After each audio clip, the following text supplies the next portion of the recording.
नमस्कार हजुर सबैलाई। हाम्रो छपिङ गुम्बामा हाम्रो 25औं 69औं बुद्ध जयन्ती भव्य रूपमा आज मनाइरहेको थियो र यसमा हामी धेरै खुसी छौँ।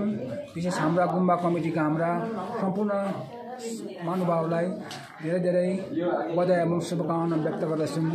भगवान बुद्धको जन्म जयन्तीको पावन अवसरमा साथै जति पनि हाम्रो भक्तजनहरू हुनुहुन्छ उहाँलाई पनि धेरै धेरै बधाई एवं शुभकामना व्यक्त गर्दछु। धन्यवाद।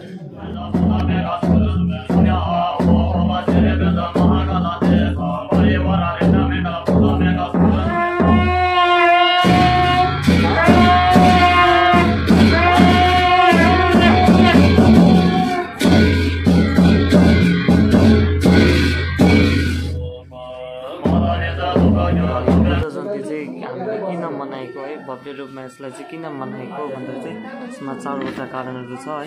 र सर्वप्रथम पहिलो है, गौतम बुद्ध यस संसारमा जन्मेर आउनुभएको पनि है यही वैशाखी पूर्णिमामा नै हो। अनि सेकेन्ड है, उहाँले बौद्धता प्राप्त गर्नुभएको पनि है यही वैशाखी पूर्णिमामा नै हो। अनि चौथो है, विशेष प्राय मान्छेहरूलाई थाहा छैन, उहाँ प्रथमचोटि विश्वमा है आउनुभएको पनि यही वैशाखी पूर्णिमा हुनाले गर्दा यस बुद्ध जयन्तीलाई चाहिँ हामीले भव्य रूपमा मनाउने गर्छौँ है।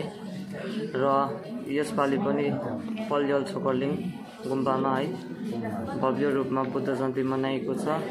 र सर्वप्रथम उहाँलाई पनि धन्यवाद। अनि जो यस गुम्बामा है दिनरात आएर खटिदिनु भयो उहाँलाई पनि धन्यवाद।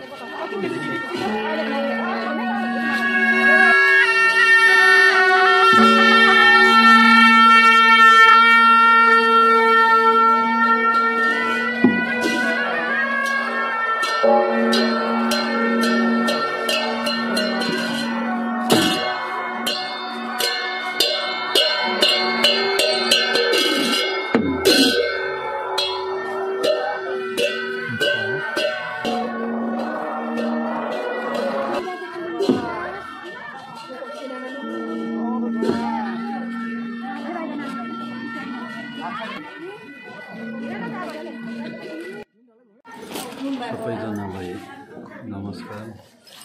र म के भन्न चाहन्छु भन्दा गाउँवासीहरूले हाम्रो दाजुभाइ दिदीबहिनीहरूले एकदमै खटिदिनु भयो र सधैँ यस्तै सबैजनाले खटिदिने र तपाईँहरूले यतिकै सधैँभरि यतिकै सदाभरि नै यतिकै रहोस्।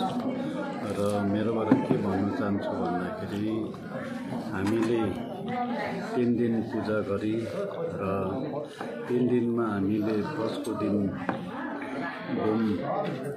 दोमङ परे र सेकेन्डको दिनमा हामीले छिटुकको पूजा र थर्डको दिनमा अन्तिमको दिनमा हामीले ओम वितरण गरे। र हजुरहरूले सबैजनालाई धेरै धेरै धन्यवाद। विशेष गरी आज हामी ऋषिहाट खासमूल बस्ती पल्यल छोकरलिङ गुम्बामा बुद्ध जयन्ती एकदम राम्रोसँग हामीले सञ्चालन गऱ्यौँ र आउँदो दिनहरूमा पनि हामी यसरी नै गरौँ भन्ने आशा राख्दै, विशेष गरी हामी सम्पूर्ण यहाँ आज दिनभरि खटिदिनुहुने कमिटीका मेम्बर लगायत मानिपा सङ्घका सम्पूर्णलाई हामी आन्तरिक हृदयबाट धन्यवाद चढाउँदछौँ।